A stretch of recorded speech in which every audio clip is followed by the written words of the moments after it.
I'm just not crazy about tree skirts. They look dated to me, and for some weird reason, mine are always covered in dog hair.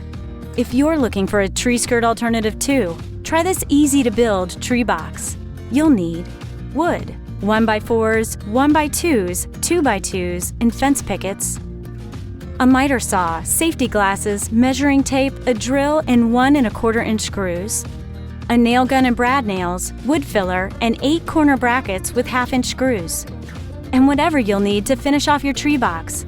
I'm using stain, spray paint, a paintbrush, a drop cloth, and some sandpaper. First, measure from the floor to about 2 inches below your bottom branches to get the rough height of the box. It'll actually be about 3/4 of an inch higher when everything's done. My tree's bottom branches start at about 14 inches up, so I'm going to make the side of my box 12 inches tall. Next, measure the widest point of the stand as a reference for the width. Mine measures about 20 inches wide. Use this measurement to figure out how many pickets across you'll need. Since my pickets are just over 5 inches wide, I'll need 4 across to fully cover the width. It's okay if it's a bit over. Then take the actual width of 1 picket times the number of pickets you'll need for the width of the tree, 5 3/8 inches times 4 pickets equals 21 1/2 inches. Finally, take the width and add 3 5/8 inches for the top frame.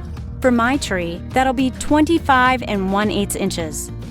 Cut the wood with a miter saw. You'll need 4 1x4s to that last measurement, 25 1/8 inches for my tree, 8 1x2s cut to the width measurement, 21 1/2 inches, 4 2x2s cut to the height measurement, 12 inches, and 16 pickets also cut to the height measurement, 12 inches. Stain and paint all of the wood over a drop cloth. I'm using a coffee gel stain for the pickets and Rust-Oleum's Perfect Gray spray paint for the 2x2s, 1x2s, and 1x4s. Allow everything to fully dry. I'm also using sandpaper to rough up the stained wood and make it more rustic looking. Lay 2 of the 1x2s nice side down and add the pickets nice side down on top. Line all of the wood up so that the 1x2s trim the top and bottom edges of the pickets. Drive screws through the ends of each picket and into the 1x2 to secure. Make 3 more using the same process. Line up a 2x2 on either side of 1 picket piece. Use the nail gun to tack them together. Lay a second picket piece down and line up the first one vertically at a 90-degree angle. Tack the second to the first 2x2 in the same way.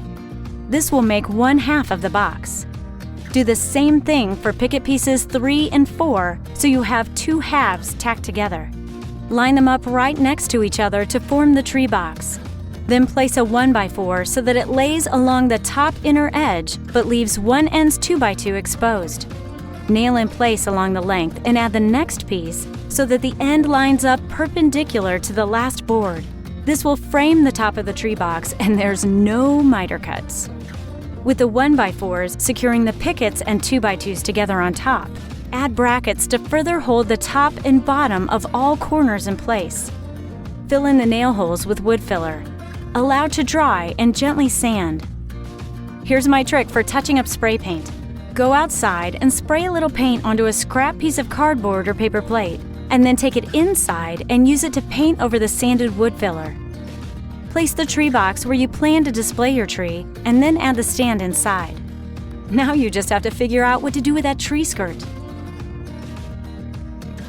On the fly, DIY.